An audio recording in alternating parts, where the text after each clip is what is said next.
Buen día. Gracias por la invitación a esta clase o modelo de clase con el objeto de exponer nuestras habilidades para impartir cátedra en su institución. Mi nombre es Rafael Ortega y voy a hablarles de un tema asociado con procesos de innovación de la educación.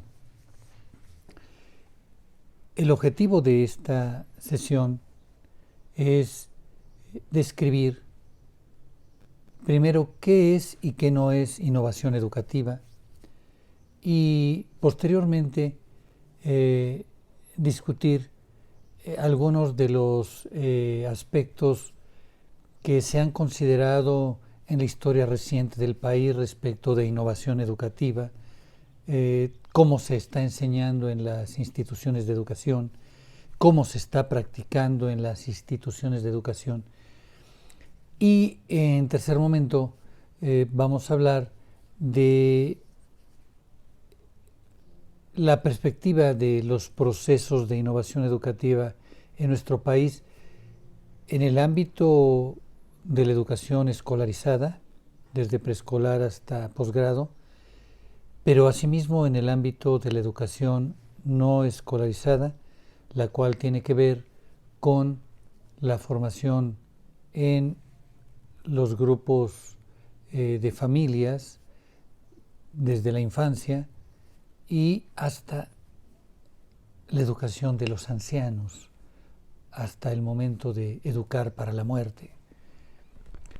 Así que, 3 puntos. 1, ¿qué es y qué no es innovación educativa?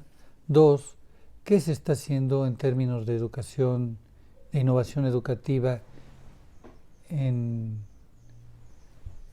estos últimos años en México? Y 3, ¿cuáles son los retos y las perspectivas que enfrentamos? La innovación, cualquier tipo de innovación, para empezar, es un cambio. Pero ¿qué distingue a la innovación de cualquier otro tipo de cambios? Un cambio, desde la perspectiva metafísica, nos remite a la idea de que es la modificación de una forma de la materia. Es decir, la misma materia, como un cuerpo, se puede cambiar de ropa, se modifica su forma. Un cuerpo se puede cambiar de dimensiones, adelgaza o engrosa. Un cuerpo, una materia, se modifica acortándose o alargándose. Un cuerpo se modifica dividiéndose o uniéndose con otros cuerpos. Estos son los cambios que se pueden dar en términos de metafísica cuando hablamos de que un cambio es la modificación de la forma de una materia. Y yo di unos ejemplos físicos, pero voy a dar unos ejemplos, abstractos. Cuando en matemáticas existe un número abstracto, y a ese número le sumas o le restas, ya estás modificando esa cantidad, modificas el número, o ese número lo divides, ya estás modificando. La materia es el número, la forma es el nuevo aspecto que adquiere con el cambio. De tal manera que un cambio es las formas que va adquiriendo la materia. Pero bueno, la innovación es un cambio, pero ¿qué tipo de cambio es la innovación? La innovación es un concepto que se introduce en la segunda década del siglo pasado, del siglo XX, y surge precisamente en el ámbito militar. Precisamente el cambio llamado innovación está asociado a propósitos. Propósitos. Esta es una palabra sumamente importante, no solamente para definir lo que es innovación, sino sobre todo porque nos define el marco en el cual surge y se genera el proceso de innovación. Pero por lo pronto vamos a ver que la innovación está asociada a un propósito, de tal manera que el cambio asociado a un propósito que permite que ese propósito se consiga de una manera más eficiente, es decir, que resuelva el mismo problema con menos costo o que resuelva mucho mejor el problema con el mismo costo o que resuelva mucho mejor el problema con menos costo, esa es una innovación. Es decir, no es cualquier cambio, es un cambio asociado al propósito. Puede hacer que el cambio sea más eficiente para conseguir el propósito. Después ya veremos, porque ahora todo el mundo le llama, en educación se llama innovación a cualquier cosa. ¿Qué crees? Ahora doy mi curso con este chat o lo doy con esta aplicación. No, eso no es innovación, a menos que la innovación esté asociada a un propósito, que el chico aprenda más y mejor con eso. Pero no voy a desviarme, simplemente lo coloco como un elemento para acercarnos a lo que es la definición de innovación educativa. Ahorita hablamos que la definición de innovación está asociada a un cambio que mejora la realización de un propósito. Ahora, el cambio tiene relación con el tiempo, es decir, un cambio que se acelera o que se ralentiza, es decir, que se va dando más lento. En algunas innovaciones conviene ralentizarse y hacer las cosas de manera más lenta y resulta mejor el propósito. En otros, el propósito se logra mejor cuando se acelera el proceso. Entonces aquí estamos hablando de varios elementos. El proceso de cambio surge cuando hay un propósito. Si no hay un propósito, podrá haber movimiento, podrá haber modificación de la forma en la materia, pero no hay ningún proceso. Cualquier movimiento no es proceso. Cualquier cambio no es proceso. Un proceso tiene un propósito. Y un proceso donde se mejora el resultado o se mejora el proceso o se mejoran los insumos para el proceso, ese es un proceso de innovación. Pero ¿por qué es fundamental el propósito? Porque el propósito es el criterio. Y un criterio es aquello que te va a decir qué cosa es y qué cosa no es. Y te va a decir en ocasiones la medida. Esto es en esta medida o esto no es en esta medida. De tal manera que si tú realizas una innovación, solamente va a ser innovación si el criterio dado por el propósito la señala como tal. Muchos autores, sobre todo en términos educativos, desde hace algunas décadas han escrito sobre innovación, pero el problema no es escribir, se puede escribir mucho, sobre todo los académicos y sobre todo aquellos que son profesores de tiempo completo y que se dedican a escribir y les dan dinero en base a que si escriben más les dan más dinero y si van a congresos y dan conferencias les dan más dinero. Y entonces hablan mucho de innovación Y ahora que hay tecnología, pues si se usa tecnología es innovación. Y entonces, pues, entre ellos han creado un universo abstracto que le llaman innovación a N cosas, pero difícilmente asocian la innovación a un propósito. Y bueno, empecé a dar clases en 1987. 97, 10 años, 2007, 20 años, 2017, 30 años. Estamos en el 2020, tengo casi 33 años de estar dando clase. ¿Y qué crees? Se habla mucho desde hace décadas de innovación en México. Porque hay otro tipo de cambios. Los cambios para no cambiar.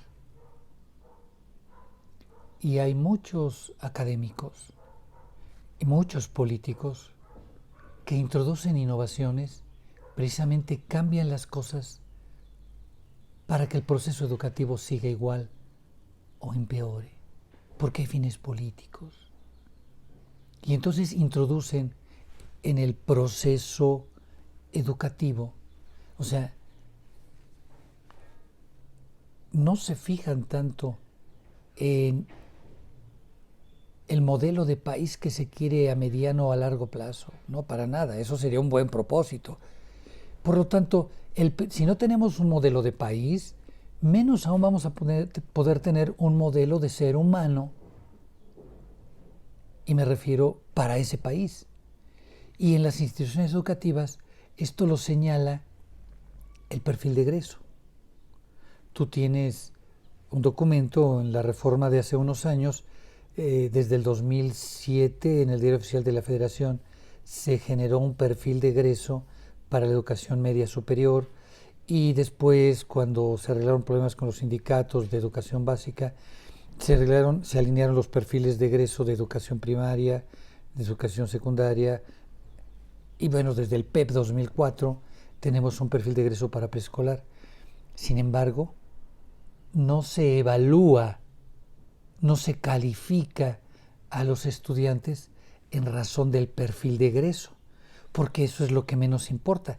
Y entonces se califica en razón de conocimientos, etcétera, N cosas, pero en razón del perfil de egreso, y menos aún de aquello humano, de la cuestión ética, emocional, que marca el perfil de egreso. Eso no se evalúa. Se evalúan conocimientos, habilidades técnicas y en rarísimos casos habilidades científicas, pero en realidad se olvidan del propósito, se olvidan de evaluar el perfil de egreso. Y cuando eso sucede, si no tenemos propósito, entonces no hay un proceso. Y si no hay un proceso, pues no hay ni proceso educativo, simplemente hay cambios, se hacen cosas, se hacen actividades, pero desconectadas, desalineadas de un propósito, porque no evalúas. Pues yo evalúo porque tengo que evaluar, yo evalúo porque me tienen que poner calificación, estudio para esto, pero no evalúas con el perfil de egreso, teniéndolo como un criterio para afirmar o para negar y decirle a la sociedad, este es un alumno egresado de esta institución educativa que tiene el perfil. No. Hay instituciones que dicen, porque tengo un premio Nobel que alguna vez estudió aquí en mis instalaciones, porque tengo un premio Nobel, ya soy universidad de excelencia, y porque me gasto mucho dinero en los estudiantes y porque tengo miles de estudiantes, ya soy una institución de calidad. Sí, pero se olvida decir, oye, ¿cuál es mi propósito? Se olvidan de valorar en base al propósito, por lo tanto no hay proceso, y por lo tanto si no hay proceso educativo, menos va a haber proceso de innovación educativa. Oye, pero aquí tenemos que hablar, y entremos ahora a hablar de qué es educación, porque para hablar de innovación educativa tenemos que hablar de educación. Y educación, tú lo podrás ver en diferentes autores, pero la educación es un instrumento de una cultura. Y como un instrumento, se utiliza con un propósito de la cultura. Por ejemplo, en México, cuando llegan los españoles, introducen su proceso educativo y había dos procesos educativos, o tres, digamos, principales. El primer proceso educativo era el proceso militar. El segundo proceso educativo era el proceso de adoctrinamiento. Y el tercer proceso educativo era el proceso económico. Y hablo de que se educa en lo militar, es decir, se educa para luchar y sobrevivir. Y eso lo hicieron la cultura de España, que llega a esta tierra, llega y trae el instrumento de educación para educar en la lucha, y por eso muchas, y el principio que utilizaron, que es de antaño, divide y vencerás, pues aprovecharon las inconformidades que había entre algunos grupos, les ayudaron a los grupos que estaban débiles y los echaron a andar contra los grupos que estaban fuertes, y aprenden el esquema de debilita, divide y vencerás, que se aplica hasta hoy en día. Tú puedes ver ahora cómo los poderes transnacionales, sean de empresas, de políticos, de educación, de religión, poderes transnacionales dividen a los grupos de este país, y por eso no hay unidad en este país. Pero eso no es una innovación, eso es un proceso en el cual se educa a las personas que quieren luchar y que quieren ganar una posición a costa de los otros. Pero también aquí te quiero compartir que hubo otro tipo de educación además de la militar, la educación en el adoctrinamiento. ¿Para qué se usó la educación? Pues la educación se utilizó para anular, o por decirlo de una manera más directa, para aniquilar otra cultura. Es decir, en la educación se le decía a los niños, ¿sabes qué? Aquellos son demonios, te enseñaban cosas del demonio, esos dioses no existen, este es el nuevo Dios. Oye, ese lenguaje no existe, este es el nuevo lenguaje. Todo lo que creías del mundo anteriormente era una mentira, te engañaban, esta es la verdad. Una nueva cultura se impone a otra, y para eso utiliza el instrumento de la educación. Pero entonces se educa para adoctrinar, para que una cultura se imponga a otra. Y bueno, otro aspecto donde se educa es en el aspecto económico. Es decir, se les modifica a las personas que estaban aquí su percepción de lo que es más valioso, de lo que es más útil en relación a lo que ellos tenían como más valioso y útil. Así, las relaciones entre los objetos y los productos y los bienes que se intercambiaban cambia, porque antes de la llegada de los españoles había una relación, se valoraban mejor unos productos y servicios. Llegan los españoles, una nueva relación, se cambian los productos y los servicios. Oye, pero esto es innovación educativa. No. No se innovó ni en el aspecto militar, se aplicó lo mismo. No se innovó en el aspecto de adoctrinamiento, se aplicó lo mismo. Y tampoco se innovó en el aspecto económico. Se educó en lo mismo en los tres aspectos.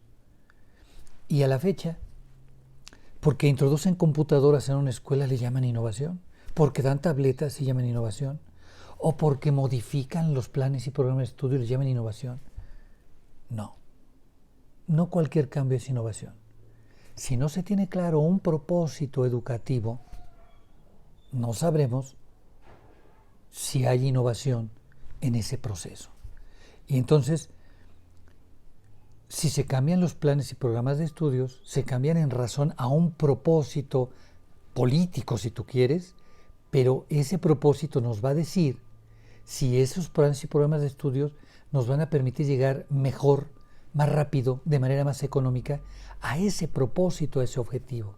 Si no lo hay, no hay forma de innovar. Claro, se pueden escribir muchos artículos, muchos libros, pueden dar diplomas y armar congresos y darle una medalla de Belisario Domínguez a fulanito de tal porque es un innovador, pero en realidad esos son ruidos para que en un espacio como el mexicano se deje de innovar y se hagan cambios precisamente para que no cambiemos. Pues agradezco mucho tus atenciones Y lo que te puedo decir después de haberme escuchado es que te envío un correo electrónico, unas lecturas, para que puedas profundizar sobre estos aspectos y también para que si tienes algunas preguntas, con gusto yo las recibo y te las respondo. Muchísimas gracias. Estamos en comunicación y a quienes vean este video, bueno, si requieren lecturas, bibliografía que les envíe al respecto, pues estoy a sus órdenes. Les deseo que pasen un tiempo donde aprendan mucho en esta crisis que nos provoca a ser innovadores, a obtener los mismos resultados o mejores en condiciones inéditas, en nuevas condiciones, nuevos procesos o si no, renovados procesos. Pero recuerden, no habrá nuevos procesos ni renovados procesos si no hay propósitos. ¿Cuál es tu propósito educativo? Y ese propósito educativo como instrumento de una cultura, ¿a qué está vinculado? En la cultura mexicana, ¿a dónde te va a llevar tu propósito? Hasta la próxima. Soy Rafael Ortega. Cuídense mucho.